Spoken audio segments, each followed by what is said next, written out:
Well, welcome to Newcastle Borough Council's Cabinet meeting today, joined by Cabinet members and officers in the room. Welcome. This meeting is being recorded and will be available on the Council's website, both live at the moment and also on playback later. I would remind members to use their desktop mics so that people can hear as well.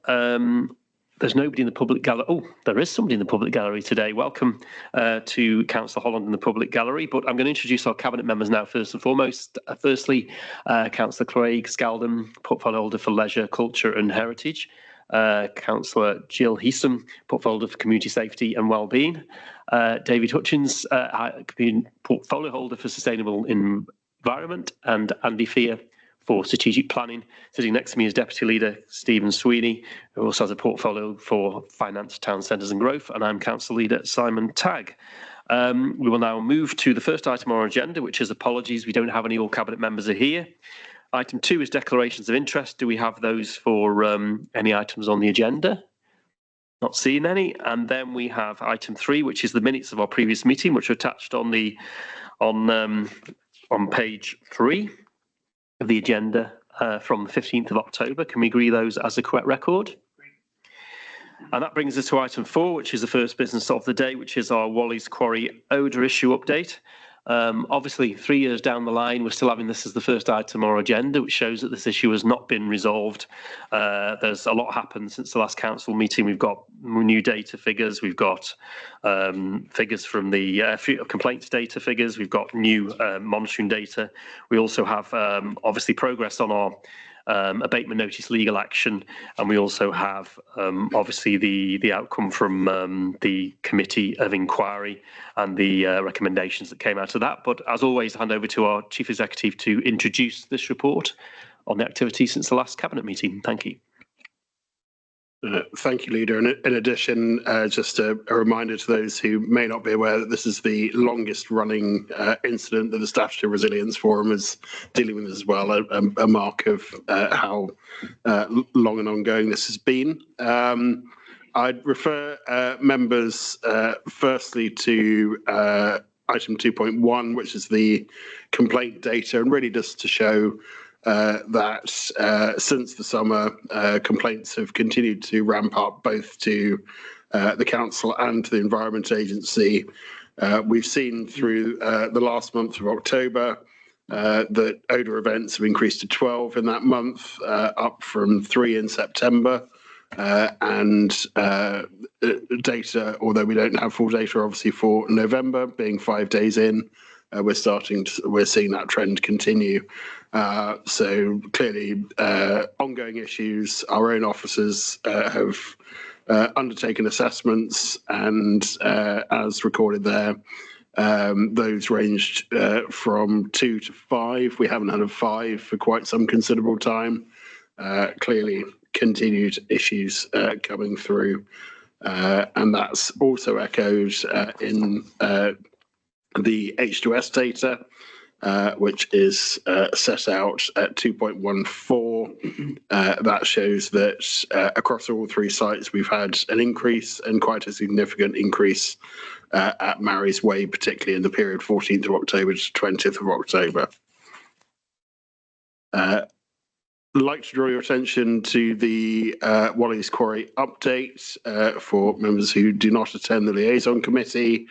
That was held on the 15th of October of this year, and following that, an information update was published setting out some of the activities that Wally's Quarry are either undertaking or seek to undertake in the near future.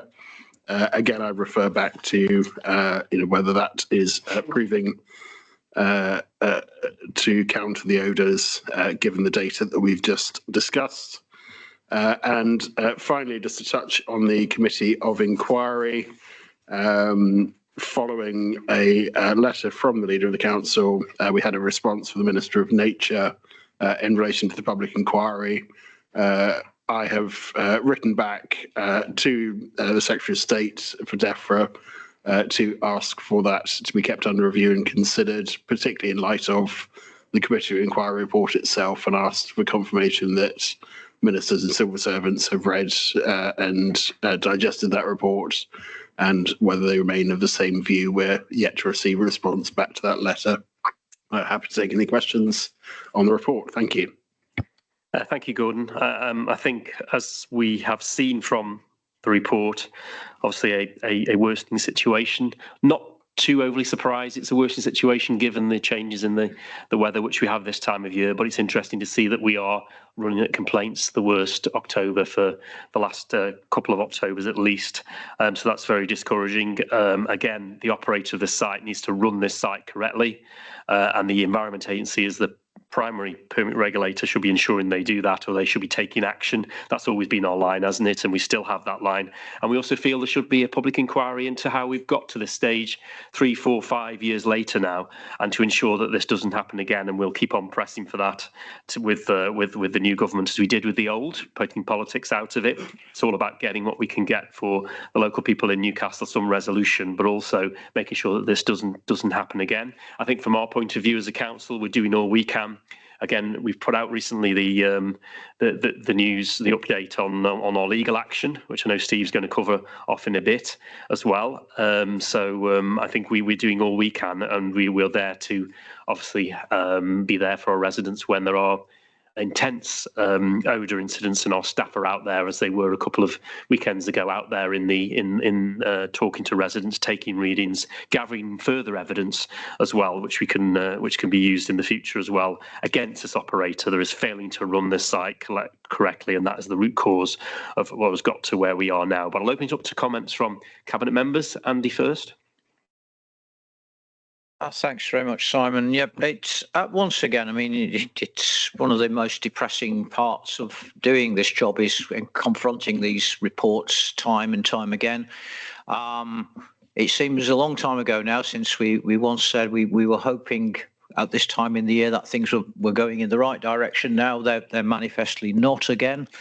As I said last time, I'm very disappointed that we haven't had a new approach from a new government. It's not a government, of course, that I would support, but nonetheless, I felt very let down by our previous minister, the new minister. I really don't understand these comments about the EA being robust in such ways. As I see it, the EA are simply not doing their job, and they need to do so. Another thing that's worried me, as people may know, I live on Kent, so I come down the road to Wally's Quarry every morning as I go to work, is a growing tendency for vehicles to park on the road as it goes down the hill, including some now really quite near the roundabout, and that seems to me very dangerous.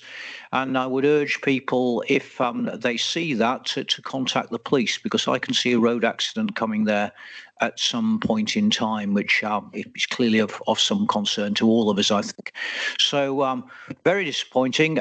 Very pleased to see that the council is progressing its action.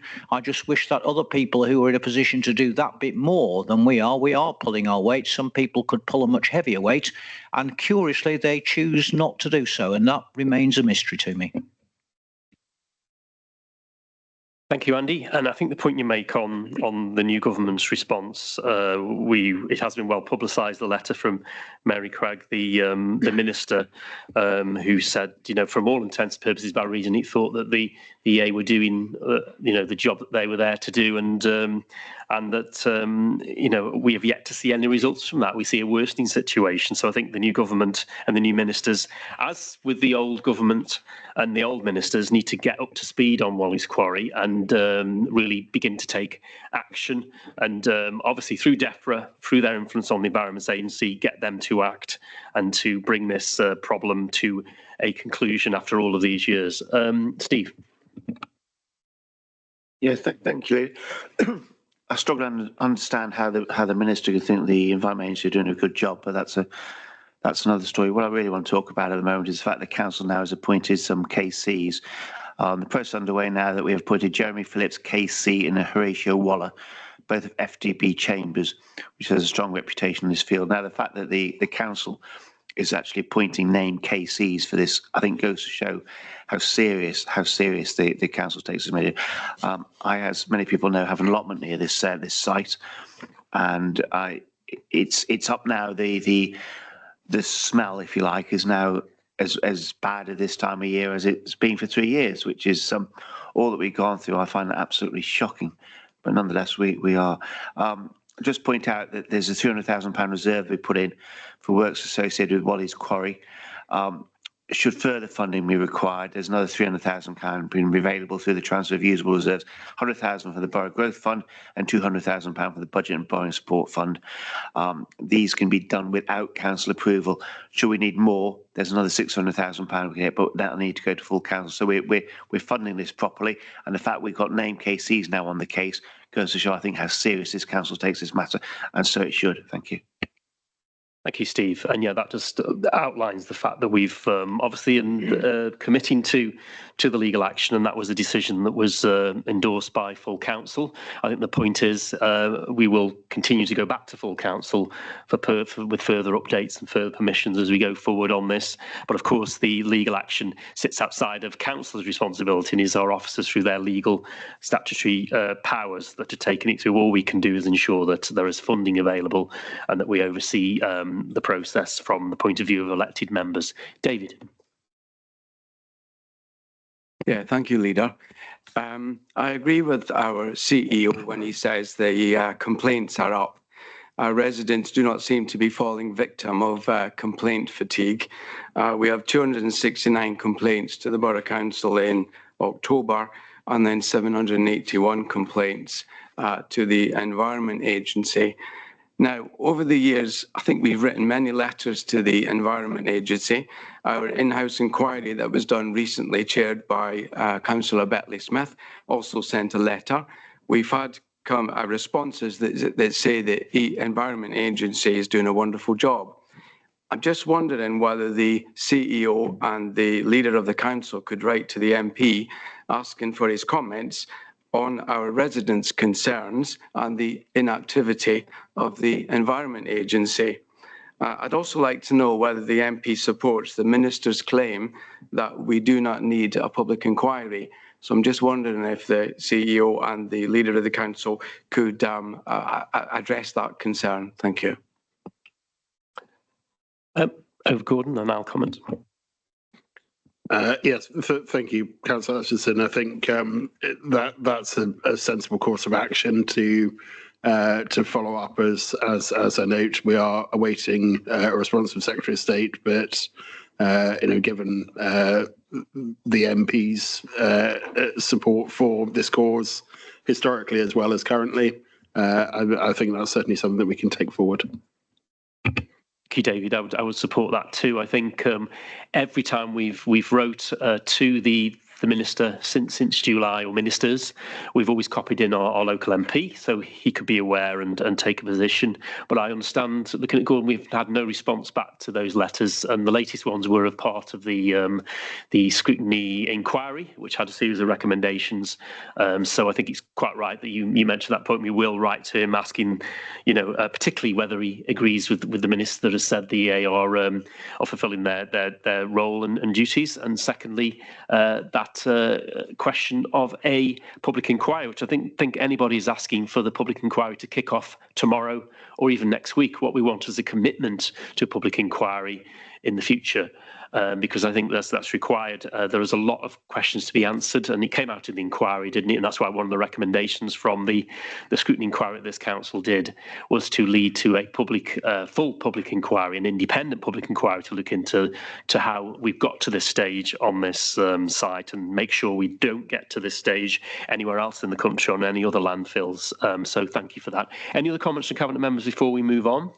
Got the recommendations before us that we obviously note the contents of the report. We'll also add to that, please, if you could, as a second recommendation, that the Chief Executive and myself write to our local MP on the back of the letters we've already copied him into to get a response on those 2 points: the Minister's view on the EA and also the Minister's view on the public inquiry, and ask whether our MP supports a public inquiry. All agreed? Agreed.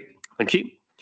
That moves us then to three items on the agenda, which are about bringing forward and pursuing into the next stage the regeneration of our town centre. We've got three reports, one on York Place, one on Rycroft and one on Midway. The first one on York Place, anybody that's been into town recently will see that the work has started on York Place. The hoardings are up.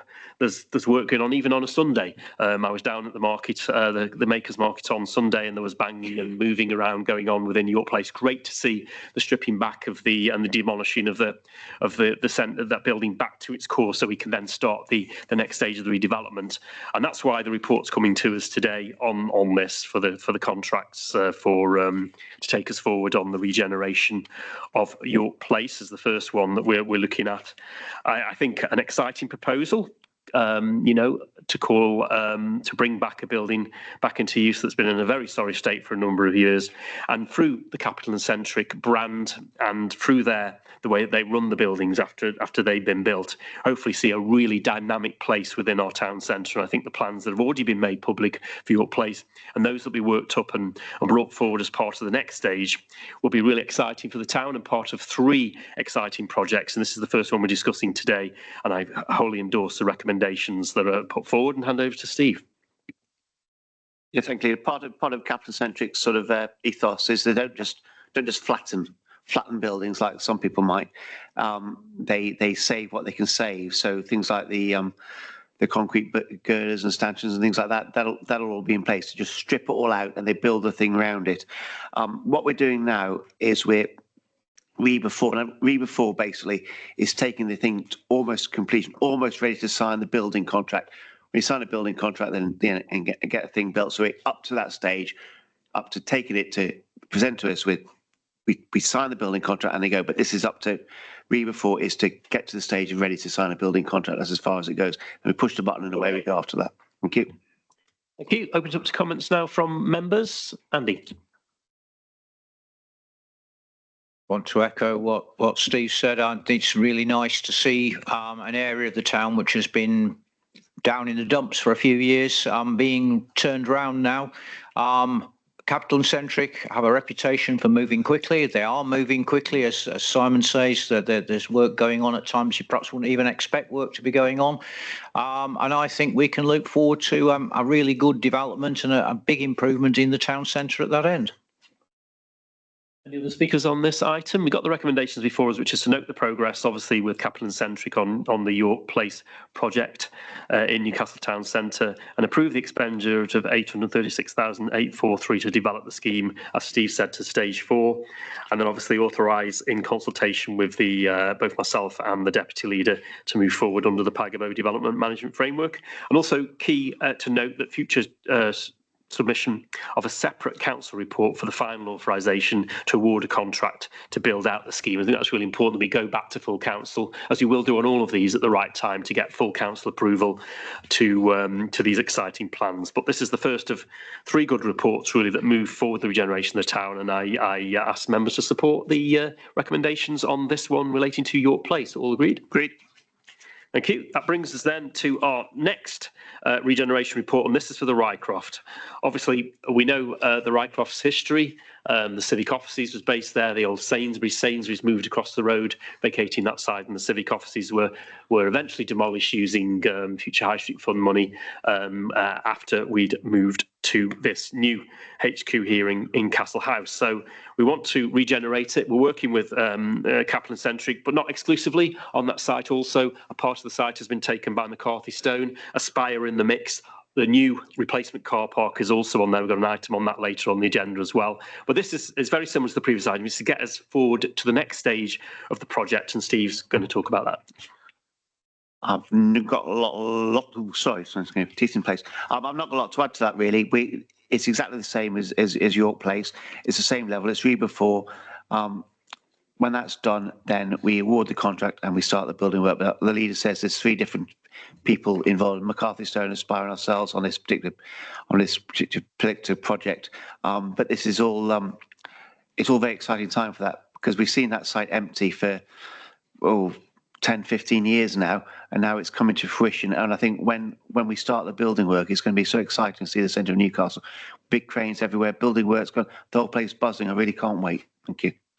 Okay, thank you for your optimism there, Steve. I think also that the point with this development is obviously that we're talking about accommodation on the site and possibly hotel as well, which will fit really well within the town, getting footfall back into the town. Whereas in York Place, we're looking at accommodation, we're also looking at some retail and an entertainment area and stuff like that on the York Place development. This is about getting people living around the town centre and being able to come into town and use the facilities. So as before, we were obviously noting the project that we're working on with Capital and Centric on the Rycroft, authorising the expenditure of 748,329 on developing the stage 4, and also the Aspire element, which is really key, that affordable housing on the site as well, of part of this through Aspire delivering that with Capital and Centric, 174,920 to develop those plans. Then also the delegation to myself and the deputy leader, along with our deputy chief executive, to progress the plans through the award of the PAG and No development management framework. And then also that key point about enabling and porting the site for Aspire housing as well, namely reclaim the monies. I think somebody's just getting married next door, which is the cheers, namely the 541,258 figure that's in the report as well. They really like that next door. And note also the future submission of the separate council report again on this one to ensure that we also take it to full council for the final sign off. So that's all agreed. Is it? Yep. Just my flow been taken off then by the wedding vows being completed next door. Not for me, hasten to add. That brings us then to the third item on the regeneration, which is the contract award for the Midway. And of course, the Midway is our existing car park at the moment that will close when the new car park opens early in the new year. That will then free it up for regeneration. Again, Capital and Centric have been working on a plan to recommission the car park into accommodation, which will be an exciting scheme, one of the first in the country to use an old car park and recommission and redeveloping it into apartments. And some early plans, some shots of what that's going to look like have come out, and I think a really exciting proposal. Really, again, hundreds of people living on the edge of the town centre being able to come in and use the town's facilities. It is the 21st century, how town centres are going to move forward. So I'll hand over to Steve again for his comments, and then we'll look at the recommendations. Of all the three things, this is the one that really excites me the most. I'm enthusiastic about the other two, but I think if this gets done and completed like we hope it does do, I think it's going to be absolutely fantastic. I think the whole country will want to come to Newcastle to see what you can do with an awful 1960s/70s concrete monstrosity of a car park. And again, Capital and Centric, they don't pull things down, they build around it. So they're going to knock a hole in the middle of it and build the flats around it. And it's going to be absolutely fantastic. Of all the things, this is the one really that excites me the most. I think it's going to be inspirational for our town and for other towns. They'll come to look at Newcastle and see what you can do with these things. I think it's absolutely fantastic. Thank you. Thank you, Steve. Andy. Thanks very much, Simon. Yes, I'm not perhaps as emotional as Steve, but nonetheless, I do think this is a very, very interesting and innovative scheme, and I do think people will come and look at this. The Midway is a structure that needs sorting out. It's not fit for purpose. That's why we've replaced it with a new car park. Again, I think the joy of Capital and Centric is they will not simply flatten this, they will salvage what they can and make something new and innovative out of something that otherwise would simply have to be flattened. I also think that having people in town centres is a good way of civilising them. I've lived abroad for periods of time. One of the things I noticed is that town centres there, when they are lived in, are treated with more respect than when everybody goes away at night. So I think this is a really good thing for us in terms of the commercial dynamism that it will bring to the town centre. But I also think there'll be a social dynamism that it brings to the town centre. And I do very much welcome this, as Steve has said, a radical and innovative approach to all buildings. Okay, thank you. And I think we're actually on the wedding photos now. They're all queued up outside to take their congratulations to the couple.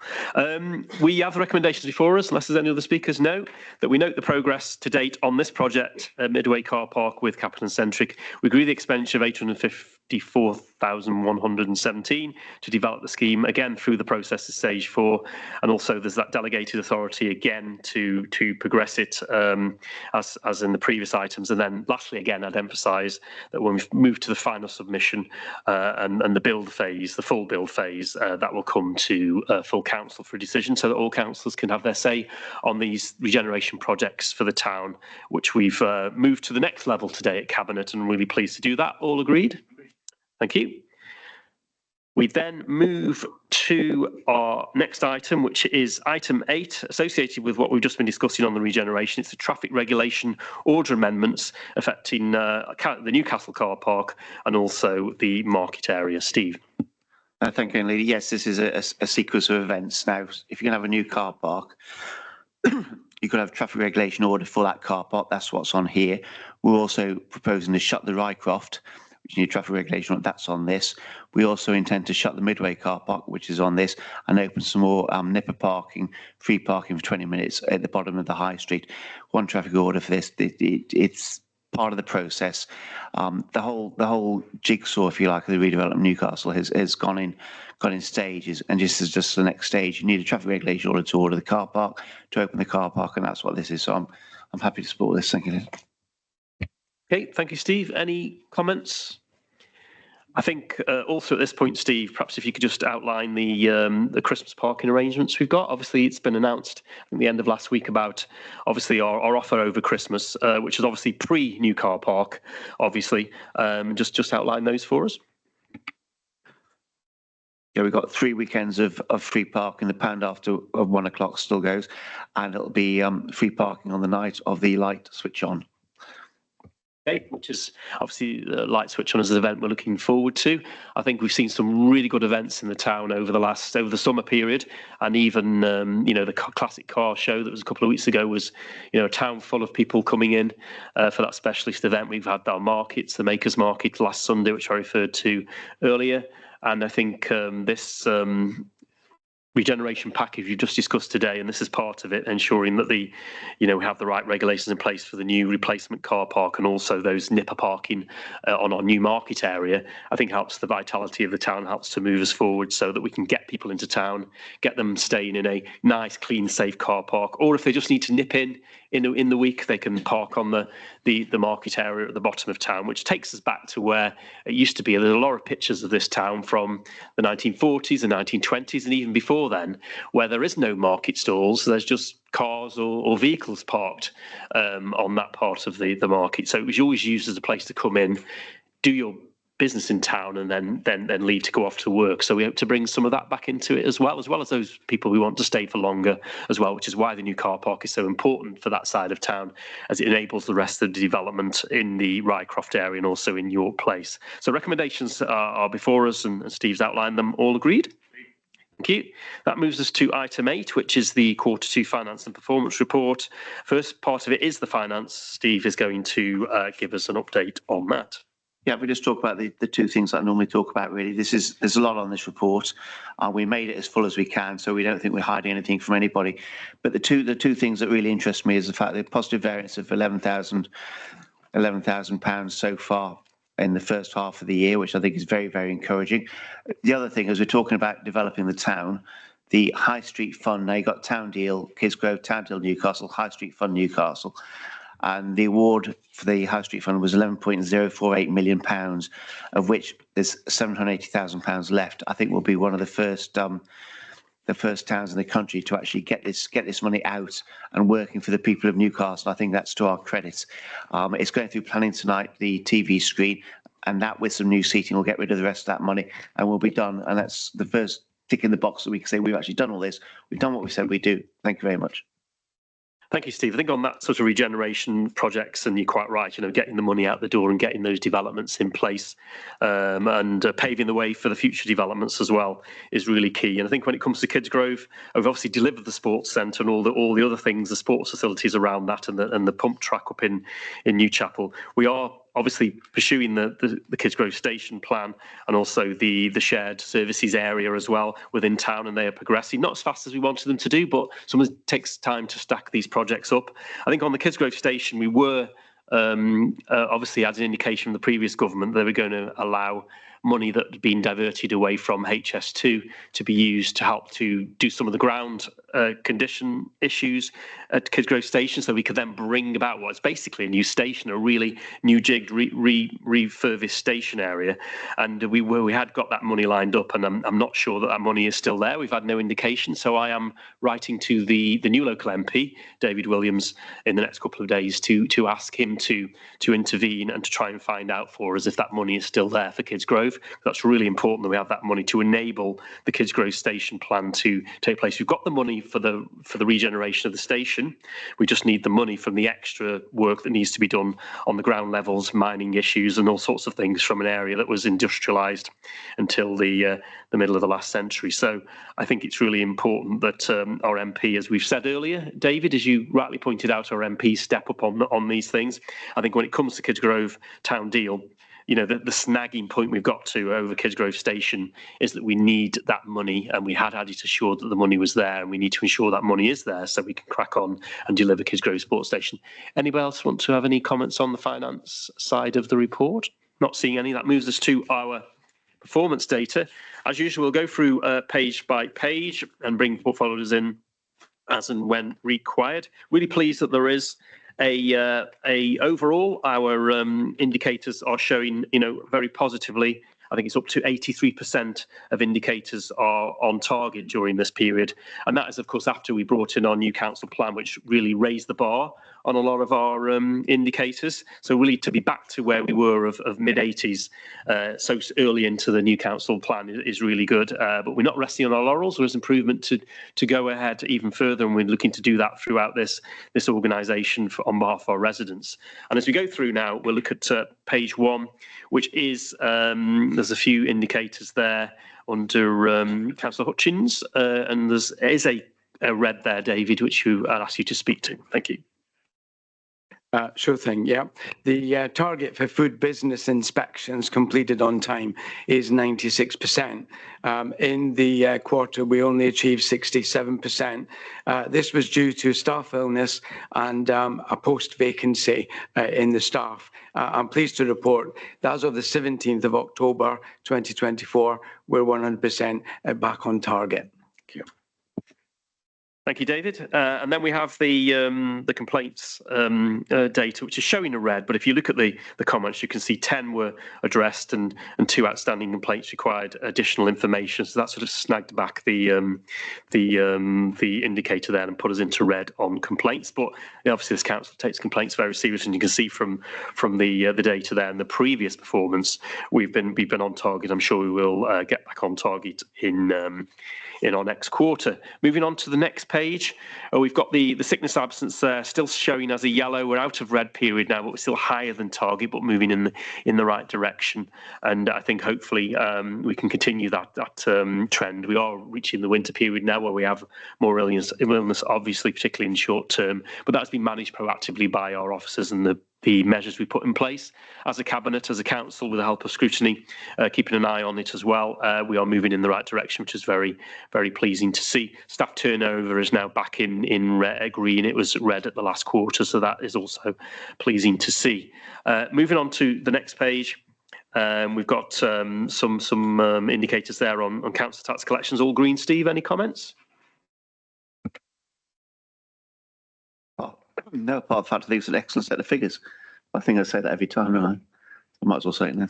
Okay, and then over to the next page, we do have a red there relating to online transactions, and you'll see in the commentary on there is the reason given for that. Also, I think we have to look at the fact that, you know, demand is down because we're actually resolving issues. Things are getting resolved, or people aren't having to complain or raise anything with the council. That shows that our service is there on the front line and delivering without having any recourse to any online forms or anything like that. But I think you know, it's still a massive increase in online transactions over the last few years with the new website coming in, and it does what it says in the tin. People can go on there and sign up to services. They can also check their account account and their council tax. Urge any member of the public that's watching this to sign up to the My account on there, so you can have those extra buttons and whizzies to work with on your account as well, which will mean you can access more services and get more information as well. So I'm not too concerned about the downward trend on that, because I think it shows that we're doing a good job as a council. But our website is there if it's needed to help people, and also if they still want to refer to voice contact or face-to-face, we do have our phone service, customer services, and also people can come into this building as well here in town to access services and see a human face, which we intend to keep going for as long as that's required by people, and that's a commitment which we have made. So looking at the others on that page, all in the right direction. So if we move to our second priority, was a successful and sustainable growing borough. This is the planning and the growth area. There's just that red again, Andy, for you to comment on, but also please comment on the green as well, which are very encouraging. But there is a red there on enforcement action. Yes, Ian, overall, I think the figures show that the planning section is doing a very good job. That all of these things are good and green. The one disappointing one is this one about enforcement. I think there are two things I'd say. One is that, as I think people around this table know, that there are some extremely complex and difficult enforcement cases which are of long standing in the borough, and they do suck up a disproportionate amount of time. There's no escape from that fact. Hopefully, so at some point, some of these things will progress, but they are difficult and they are mired in legal proceedings from time to time. Beyond that, there are two other things. I mean, the wording of this is a little bit unfortunate because it seems to imply that this is a failure at the beginning of the process. Actually, it's about the ending of a process. But the other thing which does concern me a little, and I think it gives a false impression of the planning section, is that an awful lot of these things are actually done informally without recourse to legal measures, which is what this is a crude measure of. So we are actually missing a rather important amount of data here, where our officers are resolving these problems without having recourse to the law, which manifestly, of course, is a better way of doing it if we can do that. So what I've done is I've asked our team to have a look at perhaps suggesting a different sort of metric so that we can get a more holistic picture of what's going on here, and also ask them to have a look sideways just to see what other authorities are doing in terms of collecting data about enforcement. So I'm hoping, obviously at the moment we've got the processing of the local plan, so our officers are very busy, so I'm not going to say this is going to happen instantaneously, but I'm hoping that I'll be able to bring back to a future meeting some proposals for a different sort of metric, which I think will in fact capture the picture a little bit more accurately than these do. So it's a little bit unfortunate, but I do think the section are doing good work. I think that's looking at the other indicators in the section. I think, again, it's been well-performing part of the council, hasn't it, our planning service? And it hasn't always been that case, because I can remember two times when this council was almost in special measures for its planning service. One before we came into power in 2006, and then I think in the mid-noughties period, again, it was seen to be having issues. And I think we've really turned it around, and well done to the staff in Simon Mack's department there, and also to your leadership as portfolio holder, particularly through the local plan, getting that through. We aren't there yet, are we? We hope to by the end of the year to get it submitted. But I think, and also your predecessor, Paul Northcott as well, who worked well since 2017 on the planning side of the council's business. That moves us then to our priority number 3, which is the health, active and safer communities. And we have a series of indicators in the recycling and sustainable area for David to speak to. David, over to you. Yeah, thank you, Leader. The first one is the percentage of items collected that went for recycling and composting. We're just shy of the 51%, so we're still past the target of 50%, which is great. We've just dipped down a little bit on the 53% we were last quarter. I think that's an indicator of the garden waste is slightly gone down, but we're still above target, which is great news. 45.4% of residents are participating in the food waste collection, which is great news. We're up 0.9% from the previous quarter. Just a little increase, but it's certainly moving in the right direction. Again, green again on the residual waste collected. The final one on this page is we did 99.96% of collections with no problems. Now, in the quarter, we do about 3 million collections. We do about 500,000 collections per month. So over the 2 quarters, we collected 3 million collections and 0.04% was missed. This equates to about 1,200, which is about 200 a month. So if you think we missed 1,200 out of 3 million, then I'd just like to say well done the team, and I'm really proud of them. Good point made, David, there, I think, isn't it? The success of, we're looking at a figure here that shows miss, but the actual collections that have gone smoothly across this borough during this period are there to be seen, as you've just explained. Move on to the next page now, which is more on the environment portfolio and the cleanliness side. Again, 4 good indicators there, all showing real goods for you there. Any comments, David? Just to say that these reports are generated by, we have a piece of software that then picks streets at random, and they do some A streets, some B streets.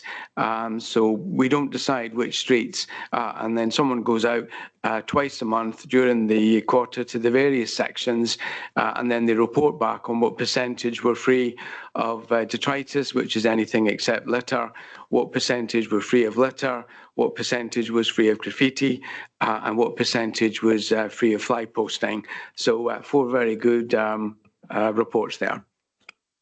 There's nothing like a good thing. We've got another page with your indicators on the next page. Over to you. Yeah, the next page is fly tipping instances. Now, this is for reporting only.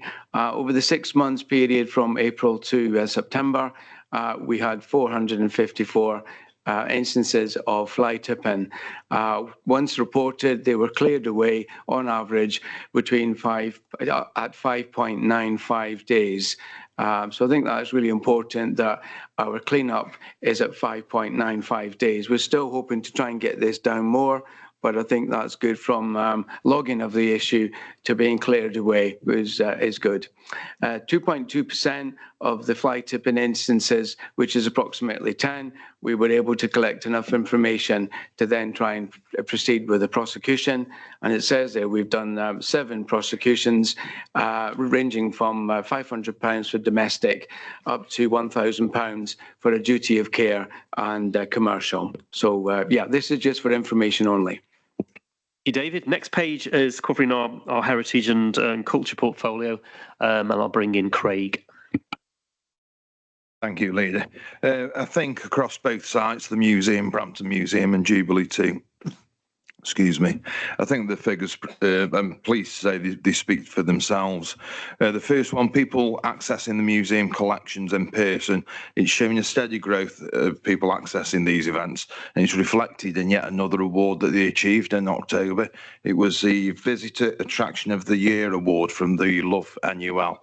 So they're continuing month on month throughout this to just gain more awards. I think at some point we may need to expand the museum just to fit the awards, and to tell you the truth. But it's always onwards and upwards, and congratulations to the team there on that award. The membership at J2, this is also stable, showing sustainable growth. And I think this will continue to improve with the referral active referral scheme going live now. This covers referrals from GPs and different sources through 6 different pathways that gives vulnerable and injured people and recovering people, from most of them are roughly between the age of 55 to 75 onwards. So although the membership is growing, a lot of these referrals will then convert into full membership as well. So I think we'll see sustainable growth in Jubilee too as well. And I think, like I said before, I think the figures speak for themselves, and shows what good work and hard work the teams are doing across both sites. Thank you. Thank you, Craig. Yes, encouraging. Really pleased to see the museum still going from strength to strength as well, which is really key. I don't think we can take any of the awards from the museum down here in Castle House. I think our little awards cabinets of follow up with Britain in Bloom and Heart of England in Bloom and national awards that we've got as well. But that's really good that the museum are really, getting the interest, getting the awards, and let's hope that continues for the future as well, which is great. That moves us then to the following page, which is following a couple of pages indeed, which are in Jill's portfolio for community safety and wellbeing. Thank you. Yeah, that's a few positives for me, which I'm quite proud of, really, because it is a difficult portfolio. But yeah, certainly with the number of referrals made regarding vulnerability, we have seen an increase in hoarding cases. But as you know, we've been running a pilot on that, and we've been able to provide hoarding specialist support.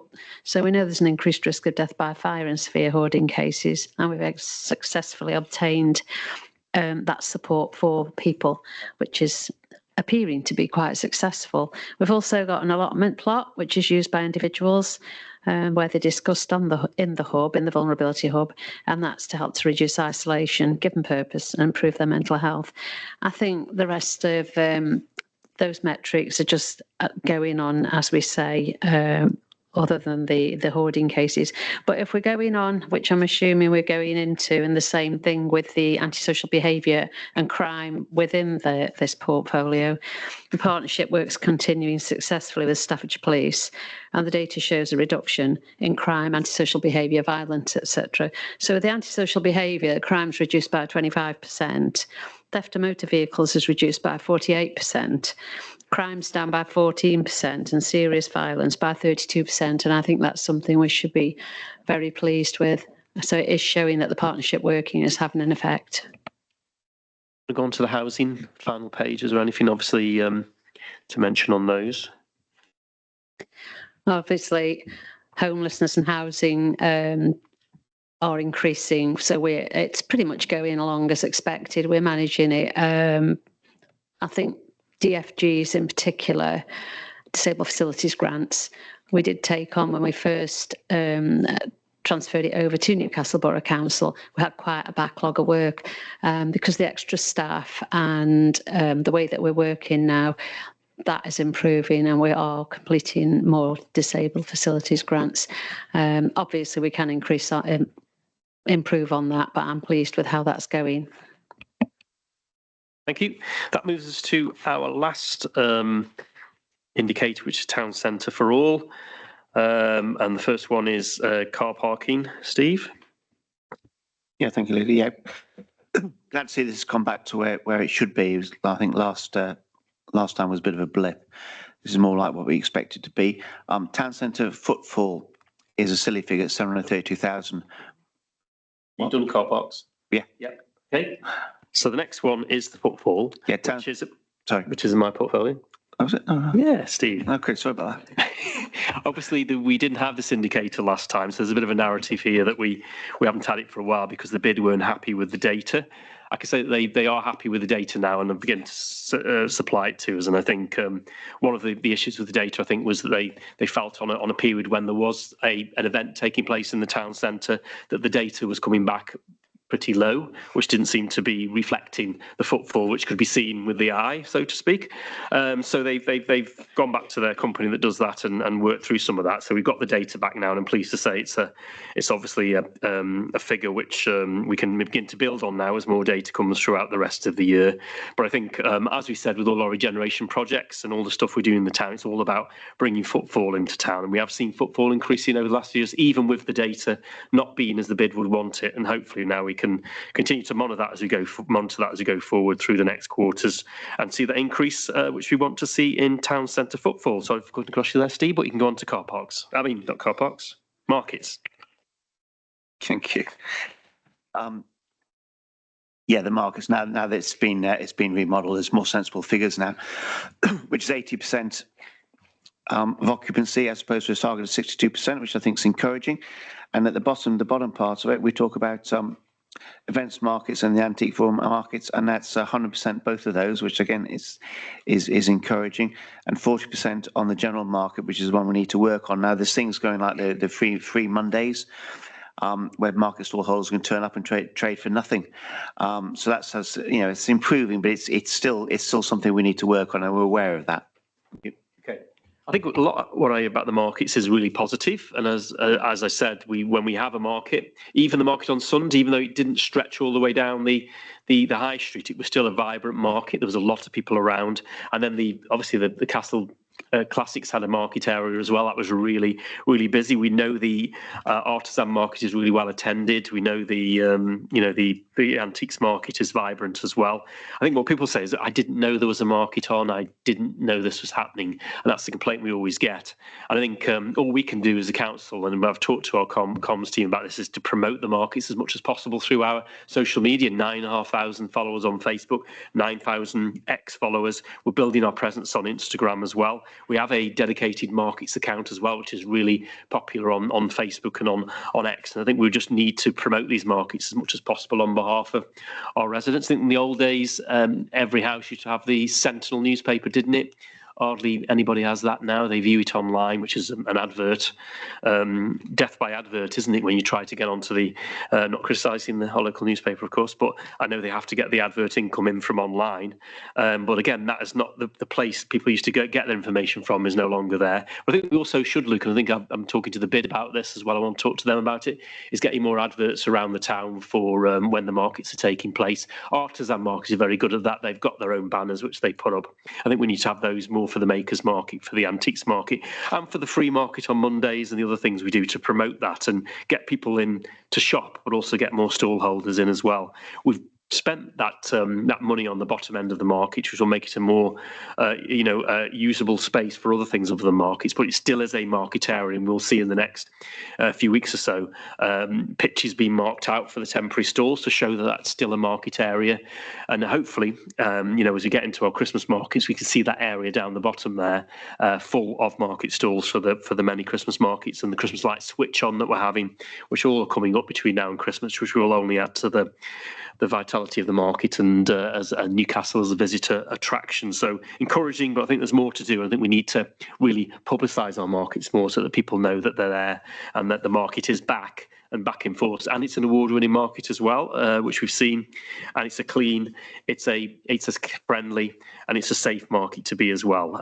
So those are the points I wanted to make on the market, but good indicators throughout on town centre for all, and only get better, we hope, with the work that we're doing to bring more people into the town centre with the regeneration.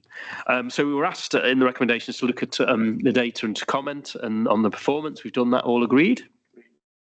That brings us now to item 10, which is the forward plan, which is attached, which goes to now January. But we have a full item of agenda for our December meeting. We brought all the November ones we wanted to. We have our parking strategy in December.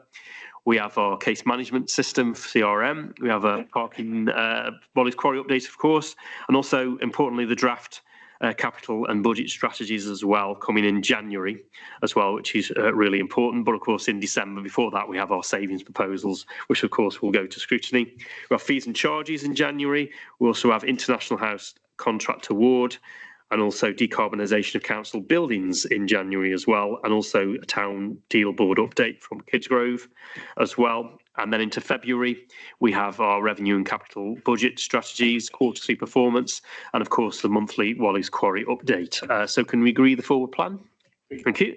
That brings us to item 11, which is urgent business. Haven't received any.